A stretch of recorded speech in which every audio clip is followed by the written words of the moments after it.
One, two, three, four. Screen time, screen time, screen time, screen time. It's my screen time too. Screen time, screen time. Hello, and welcome to It's My Screen Time Too, the podcast where two moms review the best and worst in children's programming, from Netflix reboots and YouTube shorts to Disney classics and Pixar blockbusters.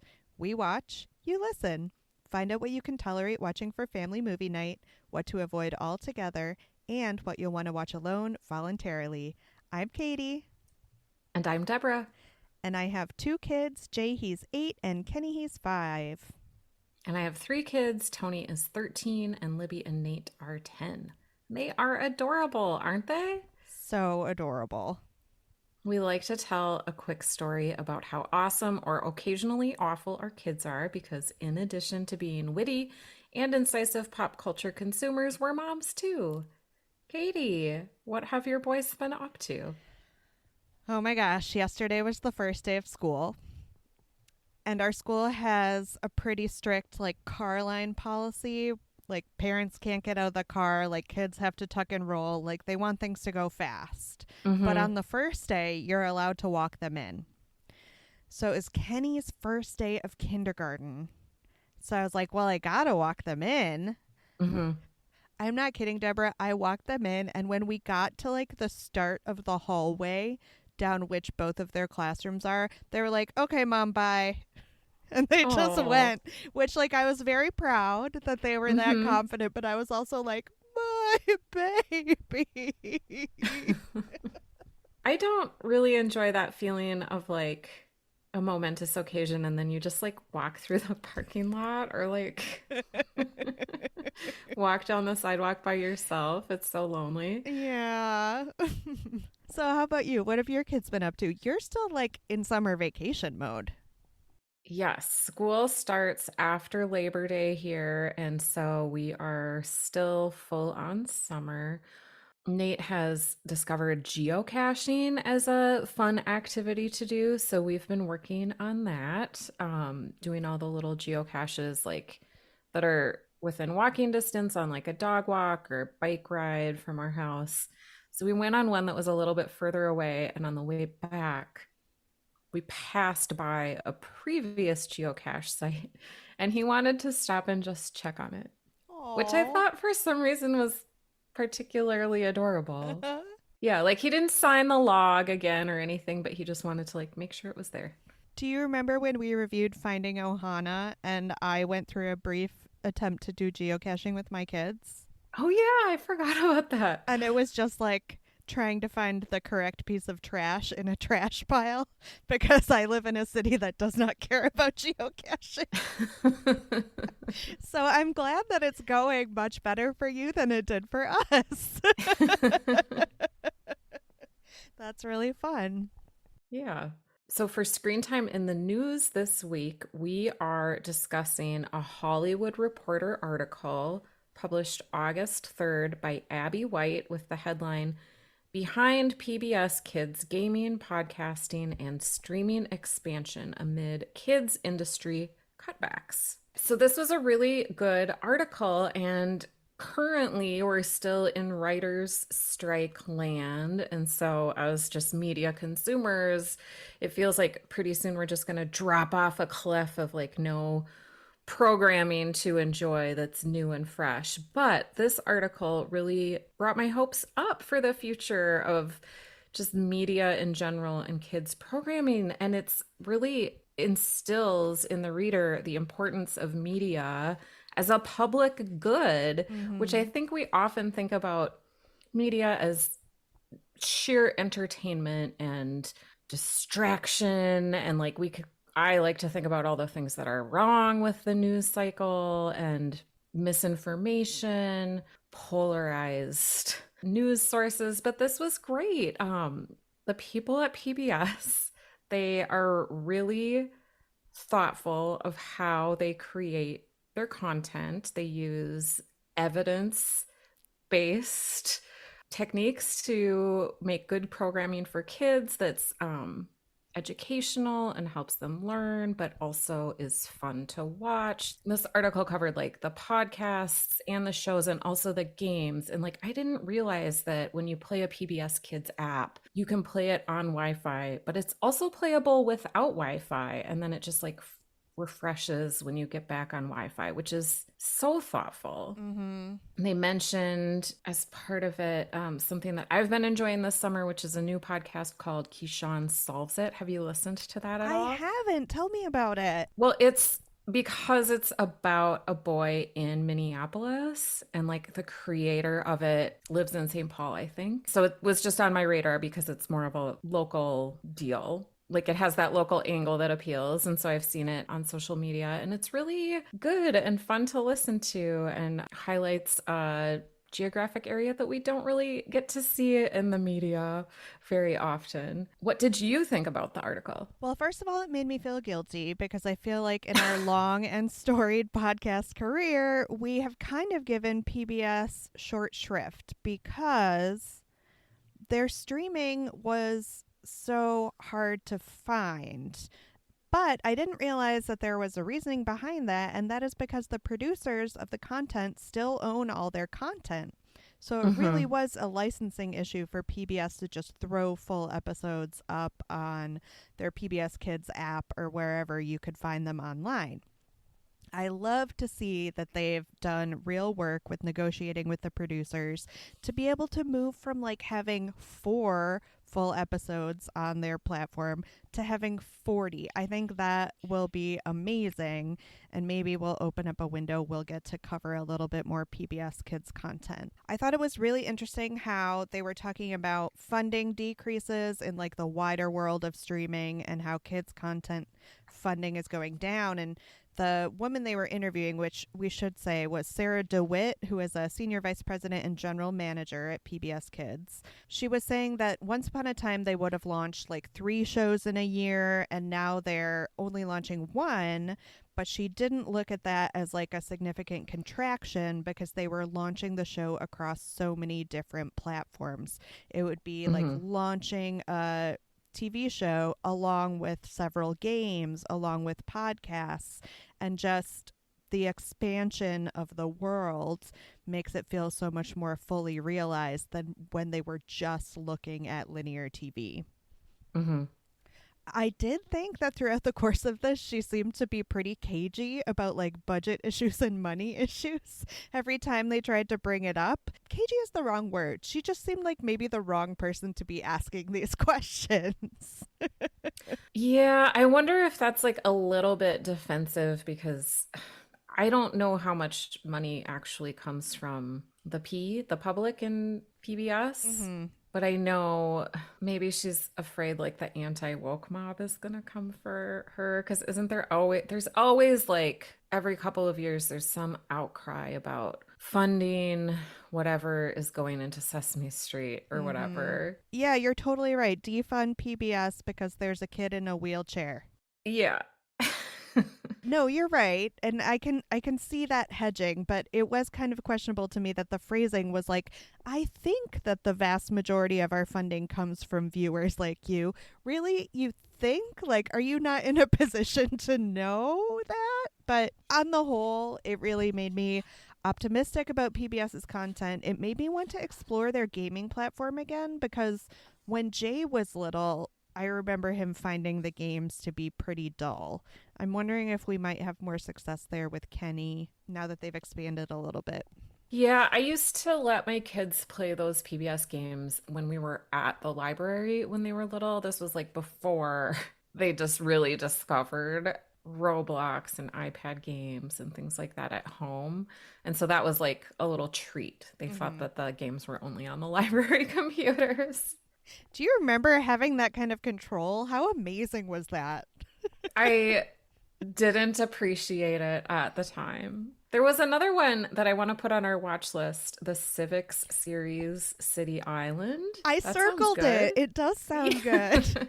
You know, I'm always interested in the teaching programs that don't just focus on math and reading because I feel like we have a lot of math and reading programs, and we've talked about history and how that's underrepresented in the teaching programs. Mm-hmm. So I'd be fascinated to see what the civics one has going on. I wonder, a little bit of a tie-in with our program, or with a show we're reviewing today, if it compares at all to, do you remember Pretzel and the Puppies? Yes. And the kind of like civics minded, like helping out your neighbors, get your Mm-hmm. paws up attitude. Mm-hmm. So I'd be interested to watch that as a comparison. Yeah, totally. Any other takeaways from this article? PBS. Who knew? Yeah, I know. It seems so silly, but it was a good reminder for us, I think. So, do we have any follow up from our last episode? I was pleased to see that Barbie has now passed the $1 billion mark. Listeners, it'll have made even more by the time you hear this. I don't have any other follow-up Barbie or otherwise news. I wanted to mention that since our trip to the Kennedy Space Center, we have been watching what Kenny calls grown-up movies, but are not in fact grown-up movies. They're just kids' movies from when we were kids. Oh. So when we did the trip, we watched Apollo 13, and that was fairly successful. And now we're almost done watching Free Willy, which I know we talked about wanting to do a rewatch of when we reviewed Jane. Mm-hmm. And it's been fascinating because it's not that the kids have not been interested. It's just the format of the movie, the family movie made for a mid-budget with like a 10-year-old kid in mind, Mm-hmm. was so prevalent when we were growing up. Mm-hmm. And it just doesn't exist anymore. And I could ask why. I know the answer is streaming and the fact that we've ceded the megaplex to big budget superhero movies that we claim are good for everyone. So there's no one looking to fill that 10-year-old kid space in the movies. But it just seems like all of a sudden there's this whole catalog that I hadn't even been thinking of that I'm excited to share with my kids. I don't know. Free Willy seems to be going down okay. Nice. I need to watch that one. Have you since you are sort of into space content, have you watched Space Camp? No, we haven't. I need to backpedal because we did watch Hidden Figures and I think it was a little much for them. So we need to then backpedal to some more like kid-friendly space content. Sure.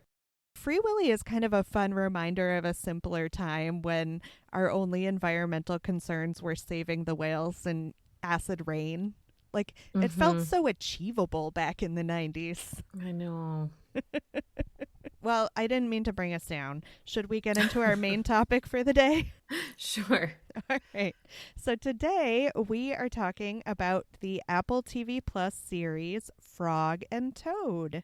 This is a preschool series rated TVY, and it's based on the series of children's books written and illustrated by Arnold Lobel. The first of which, Frog and Toad Are Friends, was published in 1970. I feel like most millennial parents and Gen X parents will remember these books from our childhood. So they have created 8 half-an-hour episodes, which dropped on Apple TV Plus on April 28th, 2023. It has that classic preschool show structure of 2 10-minute segments bundled together into each episode. The series is actually executive produced by Lobel's children, Adrian and Adam Lobel. It was written for television by Patrick Rieger and Ken Pontac. Rieger has written for a ton of shows we know and love, including Octonauts, DC Superhero Girls, and Unikitty. You remember that one? I liked Unikitty. Yeah, it was fun. So he's a real veteran in the preschool TV space. All episodes are directed by Sarah Johnson, who started out as an animator and has since directed other projects like an episode of The Loud House, a show I had never heard of called Onyx Monster Mysteries, and the truly bizarre cultural artifact that is Little Ellen. I don't know Little Ellen. Oh my gosh. It had the distinction of premiering like right after everyone found out what a monster Ellen DeGeneres was to work with in real life. Is it about Ellen DeGeneres? Yeah, Oh, it's like a that's hilarious. child version of Ellen DeGeneres. So I feel like it came out and then it was immediately consigned to like the dustbin of history. Sure. So I'm sure. sorry for Sarah Johnson, who presumably worked very hard on that show. It was just a moment of misfortune. All right, back to Frog and Toad. You know Frog and Toad. They're friends. They have gentle adventures together. I found a nice quote from Adam Lobel in a Time article about the series, and he said, "They're little stories. They're not big, swashbuckling adventures. They may be universal concepts, but they're little." I really thought that was a perfect distillation. Mm-hmm. So we picked it because we've been covering so many movies lately and so many movies suited to the older kids/tween demographic. So we thought it was high time to see what new preschool content was out there. So we did a little grab bag of the episodes and we watched episode 1, Cookies and the Letter, episode 4, The Garden and a Cake, and episode 8, Waking Up and the Squash. So we'll go through the episodes one by one before moving on to our general impressions. Deborah, do you want to talk us through Cookies and the Letter? I'm going to start with the letter because that one's an easier one to talk about. Okay. So in the letter, Toad has never received any mail delivery ever in his life, even though he waits for the mail to be delivered and is hopeful every single day. So Frog decides to send him a letter and inspires the other creatures where Frog and Toad live to also send letters. So then when the mail is finally delivered by snail, Toad has this amazing mail drop. It makes him so happy. It's a very sweet story. The first part of this episode, cookies. Frog and Toad seriously test the definition of the word willpower. I found this one to be really complicated to watch because Toad's a baker. Toad makes the most delicious cookies he's ever made in his life. He and Frog enjoy eating them, have a hard time stopping eating them. And so then they go through this whole rigmarole about like, how are they going to like hide the cookies from themselves? Meanwhile, this little flock of robins also likes cookies and they're trying to like beat around the bush and let Frog and Toad know that they'll take the surplus of cookies. It all works out eventually, but like, was this a fat shaming episode? Whew, felt like it. Holy cookie dough. This Yeah. made me feel so uncomfortable because this was like 90s era food issue content. And we live in a time and a place where I think people are understanding what that type of calorie shaming did to young people, and it wasn't good. And so I was really disappointed that this episode led the whole series. Yeah, the first episode out of the gate. I agree with you. It was a really weird introduction. But I think this is one from the stories, from the original books. That's what I was going to ask because they did say that some of them were direct ports from the books and some of them were original stories. And I lack the familiarity with Frog and Toad to remember. Yeah, I know the letter one is in the books and I'm pretty sure the cookies are. But we've had those books, but they're like tucked away in the attic somewhere, so I didn't dig them out. It would have been so easy to make minor changes and have the lesson be about sharing. About like realizing that you have something good and you can share it with your whole community. That would have been such a simple turn, and I don't think it would have strayed too far from the original content of the book. Cookie Monster has been saying cookies are sometimes food for ages, and that is the perfect message to accompany the best batch of chocolate cookies you've ever made. Or if you really want to do an episode about willpower and the importance of willpower, have them learning a new skill and like learning to return to it again and again. Like maybe it's about learning to become a good baker and how you have to do it progressively and you have to stick with it even when you have failures. Like you can teach about willpower without it having to be about cookies. This was a disappointment. Also, how are Frog and Toad functioning adults? How is Toad allowed to use an oven, but like he doesn't pick up on the cues from the robins who want cookies? I think that's part of his shtick, is he's just like a really obtuse fellow most of the time. It's interesting because we don't have that many models in like the modern preschool era. Like so many of the characters are preschool aged. And Mm-hmm. it does kind of feel like a retro experience to be having these characters that are in a lot of ways behaving like preschoolers, but they're modeled as adults. I kind of think they're in that like interstitial period of like they're not in college anymore, but they haven't quite become full-fledged functioning adults yet. Ah, not a girl, not yet a woman. Yeah. All right, should we move on to episode 4? Yeah, sorry, I gave you way more than one sentence. No, I'm with you. I had a lot of thoughts about cookies. It was a tough start. So I was skeptical moving on to episode 4, but then episode 4 kicked off with the garden, which I thought was the sweetest of all the episodes. Hmm. So Frog is a very good gardener. Toad wants to learn how to garden like Frog. Frog gives Toad some seeds. He plants them. And rather than this be like a straightforward lesson in patience, because of course Toad wants his planted seeds to bloom immediately, and I can see in a modern preschool show how that's what it would be, a straight ahead lesson about patience. Toad decides that the seeds are too frightened to sprout. So he takes care of them in so many super kind ways. He plays the music, he organizes a light show with the lightning bugs, he reads them stories because he thinks they might be afraid of the rain. He is such a conscientious gardener, even while not understanding anything about gardening, that when his plants finally sprout, it is so satisfying and so heartwarming. So I wish they had kicked off the series with this episode, honestly. That one was really cute. The second half was called A Cake, in which Frog attempts to bake a cake for Toad. Toad takes over because Frog isn't very good at baking a cake, and then realizes that he would perhaps have been happier had he just let his friend do the nice thing, even if it wasn't a very good cake. This was so far in the run the most straight ahead story that I could see happening in any number of preschool shows we've watched and reviewed before this. Do you have any thoughts on these 2 episodes? R.E. the cake episode. Uh-huh. One, do they know how much eggs cost? Frog like cracks like a dozen eggs plus the shells and puts them all in this disgusting mixing bowl of bad batter.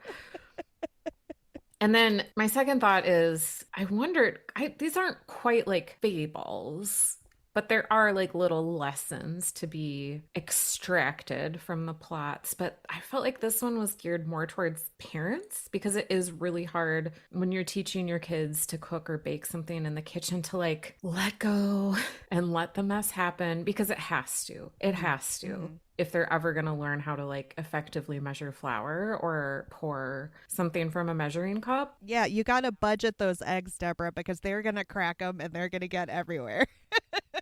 You have to put that in your budget. Extra eggs for the week I'm baking with my kids. So I felt like this was a good one because I'm kind of I like to have the kitchen a certain way, but I know that if the kids use it, it's going to be messy and it's fine. They just have to. So this was a good reminder to like take a step back, let them do it so that they can really figure it out on their own. Okay, so episode 8, we watched as our third pick, Waking Up / the Squash. And in this one, they're just so adorable. Toad decides he really needs to catch up on sleep, and so he sleeps in. And he ends up sleeping for like longer than he planned on. And Frog fills him in on like everything that he missed. So this episode could have been titled like FOMO maybe, or like I missed out. I don't know. It was a funny one. And then in the squash, my attention was waning by this point, but there was a giant squash. And I kind of forget like what the tension was. Well, the tension was that like Toad really wanted to celebrate Frog for being such a good gardener that he grew this giant squash. Yes. So he ended up putting together like an entire festival day for the whole town to celebrate Frog. And then when the squash burst, he felt really bad, but Frog was like, I just wanted to share this squash with you, my best friend, so it's fine. And everybody got to eat some giant squash. Thank you, Katie. I had one job, and it was to pay attention to this preschool job show. I feel like this always happens when we set out to watch 3 episodes of a preschool show. I guess it's a lesson that we should budget our time and maybe watch 1 episode a day, but when are you not doing this at the last minute? Right, right.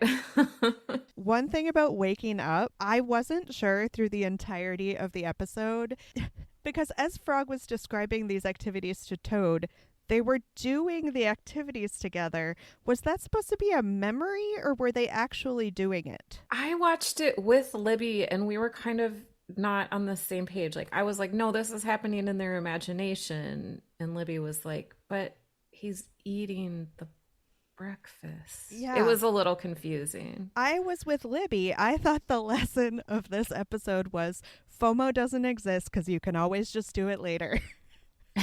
So go ahead and sleep in. I felt about this one a little bit like I did about the cookies one because I'm anti-hustle culture at this point in my life. And like, if you need to sleep and you need a day to catch up and that's going to benefit you in the long run, just do it. If you miss some things, it's fine. Your body needs to rest. So do you feel like this was, again, probably an original story from a different time? I feel like the waking up one probably is from the original books, but I don't know. Yeah, listeners, if you have a more current knowledge of Frog and Toad, let us know. But these were written in the 70s. I feel like the get up and hustle is a more recent phenomenon. We've alluded to it a little bit, but let's just state for the record what our familiarity is with Frog and Toad and where they fit in our personal canon. I feel like I must have read them as a child. I know that they exist and that people think of them fondly, but that's as far as my memory goes. How about you? I remember reading the books, and then they were part of books that like my parents gave me when I had kids from my childhood. They're pretty available at the library in like the easy to read section because they are very simple, straightforward sentences, and they're also entertaining. So like we checked them out from the library when my kids were a lot younger. There's this amazing children's theater in Minneapolis, and they did a production of Frog and Toad several years ago, and they're doing it again this coming spring, like 2024, and we went to it and it was fantastic. You can imagine like how comedic these two personalities can be on a stage. And then I don't know if you've ever seen the Frog and Toad bot on Twitter. No. But it'll just, I think it's like automated, and it'll just be like a few sentences from a Frog and Toad book. And like on Twitter, taken out of context, it feels really philosophical to get like a couple of lines from a Frog and Toad book. Also, like, what a lovely moment of peace amidst the vitriol. Given that your familiarity with Frog and Toad is a bit more extensive than mine, what were your expectations going into the show? I expected to love it like I did the theater performance. I didn't expect to have so many complicated body dysmorphia, borderline eating disorder feelings about it. Yeah, really, they shot themselves in the foot starting off with cookies, I gotta say.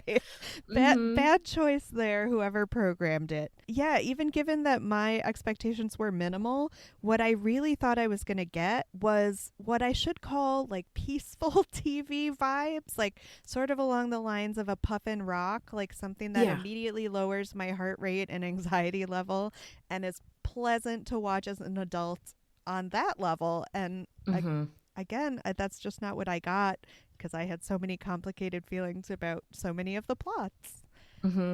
Cast and characters. So we have our two main dudes, right? Frog and Toad. I did not realize there were so many funny people involved in this. Like, Frog is voiced by Nat Faxon. And Toad is voiced by Kevin Michael Richardson. Nat Faxon, I have remembered most recently from the Maya Rudolph show Loot, which I think we both watched and really enjoyed.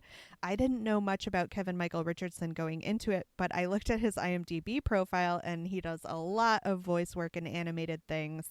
Lots of Simpsons, lots of American Dad and Family Guy going on in there. We also had personalities like Aparna Nancharla, who is a Deborah favorite. Mm-hmm. And we both love Margaret Cho, who is there as well. So I was surprised to see all those familiar voices involved and then find that it wasn't terribly funny. Yeah, because they're really following the books closely, I think. I did love.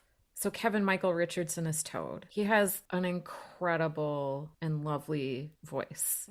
Very deep baritone. Like, you could just listen to him read anything, I think, as an audiobook and just kind of feel very blissed out. His sigh that Toad gives, which is actually the sound of a croak of a toad, is just so wonderful. Such a wonderful little character note there. They did a great job of mixing the high and low voices because the toad has a lower voice and then the frog is kind of higher and more chipper, emphasizing the difference between these two animals that we might otherwise think of as being very similar. I liked that little touch.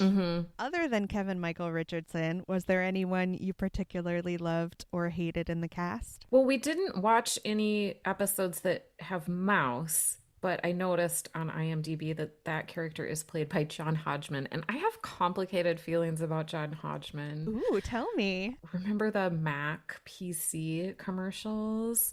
I think it's just simply because his PC character was meant to be insufferable, but I feel like he himself Oh no. is that character. And so whenever I see him, I'm just like, John Hodgman again. But then I don't know what compelled me, but I read his books. He's got a couple of books of essays and they're really good. I can believe it. And they're really funny and well written. And he kind of goes into how he is an insufferable, very privileged white guy. Like, he was a coddled only child whose parents gave him every single advantage. And then he writes about how, like, he squandered that advantage. And, like, I love a story in which someone kind of takes themselves down and is very, I love self-deprecating humor. So he's very endearing. And this is, like, not at all related to Frog and Toad, but I kind of want to watch the episodes with Mouse now. Yeah, I really want to audiobook those books now. Thank you. All right, let's get back to Frog and Toad. How much did you love Snail as the mail carrier? Oh my gosh, so slow, so cute. And yet no one cared. Like, that's just how Snail was and how they got their mail, and it was great. Talk about acceptance. Why couldn't you have extended that to people who love cookies, Frog and Toad? Thoughts on the look of the show? Was the animation style in keeping with the book's illustrations? I thought so. I thought it looked very true to the book illustrations, which are very nice. Like, it's sort of watercolory, hand-drawn. I'm pretty sure these were like CGI cartoons, but like gave you the impression of hand-drawn. But when they're like moving fast or dancing or whatever, you can really tell it's CGI and not old-fashioned animation. Yeah, I did have a small quibble with the detailed watercoloriness of the backgrounds and all the objects they were interacting with, even sometimes their clothing, and then the more saturated colors of Frog and Toad's bodies. That contrast didn't work so much for me when they were moving. It just, their faces and bodies ended up looking like just dense blobs among like this very kind of light and sketchy feeling background. I was too distracted by their bell bottoms and like cardigans, but no shirt underneath outfits, which is a very 70s look, I think. All right. Well, what did you think about the writing? We already complained quite a bit and speculated as to which stories came from the books versus which were new. Have I just drunk the Kool-Aid? Because sometimes I wanted a stronger lesson. Like, I wanted, the moral that we were imparting to children to be a little bit more front and center in the writing. Yeah, I feel like the whole just overarching, if there is a message of Frog and Toad, it's just like, people are different and you can still be friends. There's always like this tension between their personality types and what they're trying to accomplish and how they communicate about it. And now that you've put it that way, I mean, I totally agree. That's a great lesson for us to be passing on. Why did I need it to be like hitting me over the head more. Well, because it's a preschool show, and I think a lot of preschool shows do that in Yeah, that I'm way. just too used to it. Did you have any thoughts on the music? I liked the jaunty violin of the like theme song that starts off the show. And then there's a pretty sweet kind of folk tune group that plays during the credits, and I tried to look it up and then my kids distracted me. So Same. I don't know who sings it. And then they have their friend Mink, who like occasionally accompanies their adventures with a little banjo tune, which is fun too, right? Mm-hmm. Like an incorporation of like music with like a bluegrassy vibe. Definitely goes with the cardigan bell bottom.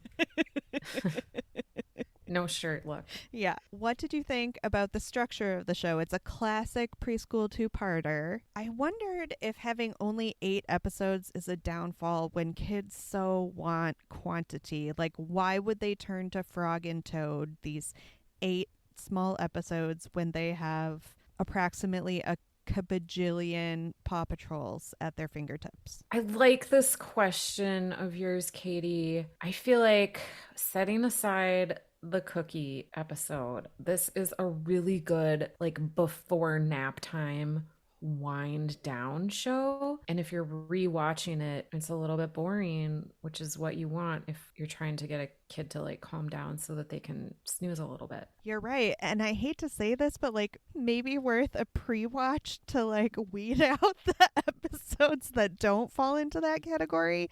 Because again, that's what I was very much expecting going into this. Then I found myself having some feelings. So yeah, I feel like the letter would be good because it's tedious. The plot is tedious in a good way. as would be the squash and oh my gosh, Yeah. the garden. So at least one the garden out of would be all really of good. these sets would be a really good watch. And then you can just turn it off and pretend that the show is only 15 minutes long, which is what we used to do with Paw Patrol. So that's fine. Right.